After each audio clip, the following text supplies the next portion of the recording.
கார்த்தி நம்ம வீட்டு மாப்பிள்ள, அவரோட தாத்தாவ நம்ம போய் பார்க்கணும் இல்லையா? நீங்க தானே சொன்னீங்க இந்த கல்யாணமே 2 குடும்பத்தையும் சேர்க்கதான் நடக்குதுன்னு. அது வந்து என்னம்மா யோசிக்கிறீங்க? 2 குடும்பத்தையும் ஒண்ணு சேர்க்கறதா நம்ம நோக்கம். அதுக்காக தானே கார்த்தியை கல்யாணம் பண்ணி வைக்கிறீங்க. இப்போ எனக்கு தாத்தாவை பார்க்கணும். நான் இப்பவே போய் தாத்தாவை பார்க்க போறேன். நீ இப்ப போக வேண்டாம் ரேவதி. இந்த கல்யாணம் நல்லபடியா முடியட்டும், அப்புறம் பாத்துக்கலாம். முடியாதுமா. நான் உங்க பேச்சு கேட்டுதான் இந்த கல்யாணத்துக்கே ஒத்துக்கிட்டேன். நான் தாத்தாவை பார்க்க போறேன். நான் மட்டும் இல்ல, அக்கா சுவாதி, அப்பா, மாமான்னு எல்லாரும் தாத்தாவை பார்க்க போறோம்.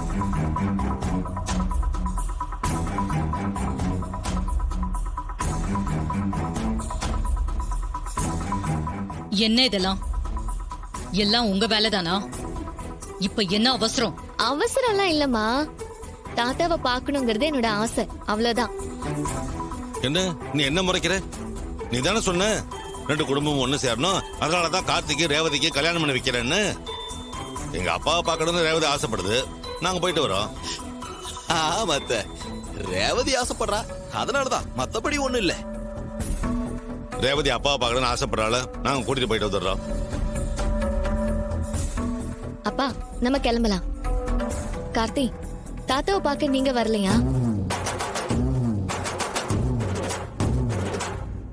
அது வந்து எனக்கு கொஞ்சம் ஸ்டொமக் அப்செட்டா இருக்கு. நீங்க போயிட்டு வாங்க, நான் அப்புறமா வந்து தாத்தாவை பாத்துக்கிறேன்.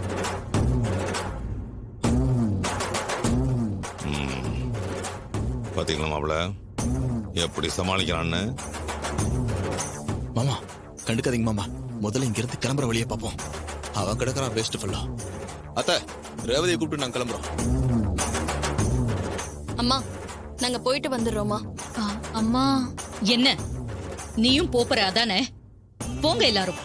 ரேவதி வா, வாங்க போலாம். அத்தை, போயிட்டு வந்துடுறோம்.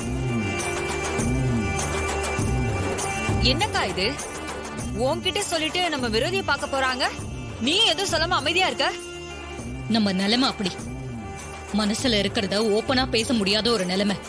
அத அவங்க யூஸ் பண்ணிக்கிட்டு இருக்காங்க. நாம இந்த சமயத்துல என்ன பண்ண முடியும்? போகாதன்னு ரேவதி கிட்ட சொன்னா அவ என்ன ஏதுன்னு 1000 கேள்வி கேட்பா.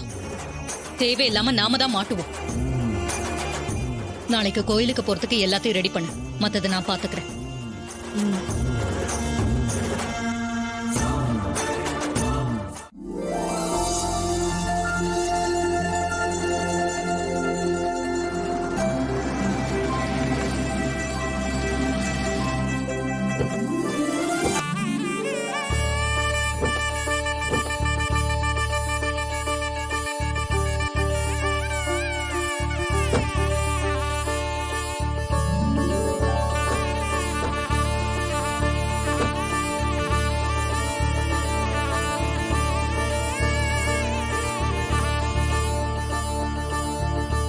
யார் வரா பாருங்க.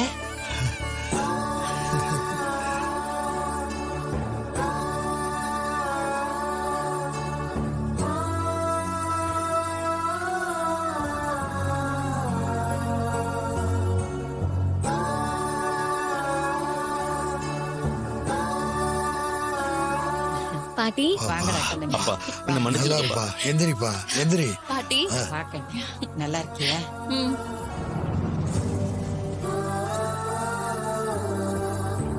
உன்னை பார்த்து 30 வருஷம் ஆச்சு. எப்படி பாருங்க அப்பா, இவ்வளவு வருஷம் உங்களை பிரிஞ்சிருந்ததுனால நீங்க என் மேல கோவமா இருப்பீங்கன்னு நினைச்சேன். ஆனா நீங்க பெத்த மனசுப்பா. பிள்ளையோட சந்தோஷத்தை மட்டும் பாக்குற மனசுக்கு கோவப்பட தெரியாது. அன்னைக்கு ஏதோ சூழ்நிலை உன்னை என்கிட்ட இருந்து பிரிச்சுட்டு போயிட்டா. அதுக்காக நான் அவள்கிட்ட கோவப்படல, கொஞ்சம் வருத்தம் தான். இல்லப்பா, நான் அவளை கல்யாணம் பண்றதுக்கு முன்னாடியே உங்களையும் அம்மாவையும் பார்க்க கூடாதுன்னு என்கிட்ட சத்தியம் வாங்கிட்டாப்பா. அதனாலதான் என்னால உங்களை பார்க்க வர முடியல. உங்க மகனா இருந்துக்கிட்டு சத்தியத்தை காப்பாத்தாம என்னால இருக்க முடியுமா? விடுப்பா, அவ ஒண்ணு கெட்டவ கிடையாது. ஒன்னு அவளுக்கு மட்டுமே சொந்தமாக்கிக்கணும்னு ஆசைப்பட்டா. அதுக்காக தான் இப்படி எல்லாம் பண்ணிருக்கா. ஒரு பொண்ணா அவ ஜெயிச்சுட்டு தான் நினைச்சாலும் ஒரு அப்பாவா நான் தோக்கலப்பா. என் பையன் நல்லா இருக்கணும்னு நான் தள்ளி நின்னுட்டேன், அவ்வளவுதான். இப்ப கூட உங்களை பார்க்கறதுக்கு இங்க வரக்கூடாதுன்னு தப்பா சொன்ன அவளை மீறி தானே அங்க வந்திருக்கோம். எதுக்காகப்பா நீ அவள்கிட்ட சண்டை போடுற? அவ என்னைக்கும் உன் மனைவியா, இவங்களுக்கு அம்மாவா, உங்க வீட்டுக்கு மகாலட்சுமியா இருக்கா. அவ மேல எதுவும் தப்பு சொல்ல மாட்டேன். ஏன்னா அவ உன்னை நல்லா பார்த்துக்கிட்டு இருக்கா, என் பேத்திங்களையும் நல்லா வளர்த்துருக்கா. ஒரு குடும்ப தலைவியா அவ ஜெயிச்சிட்டா. பேரனா? என்ன தாத்தா சொல்றீங்க? ஆ? ஆ? ஆ, ஆ, அது ஒண்ணு இல்லடா கண்ணு. சின்ன வயசுல இருந்தே அந்த பிள்ளைய ஐயா தான் படிக்க வச்சு ஆளாக்குனாரு. அதனால நாங்க ஊர்லயும் கூட இந்த பிள்ளைய எங்க பேரன்னு தான் சொல்லுவோம். எல்லாரும் அப்படிதான் நினைச்சுக்கிட்டு இருக்காங்க.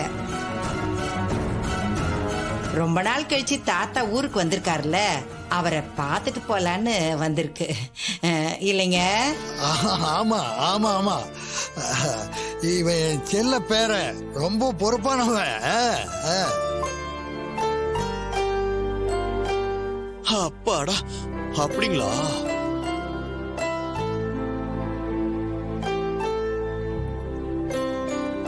அது எப்படி ரேவதி? நீ எங்க போனாலும் உன்னோட எம்டி அங்க வந்துடுறாரு. இது என்ன மாதிரி கனெக்ஷன் தெரியலையே.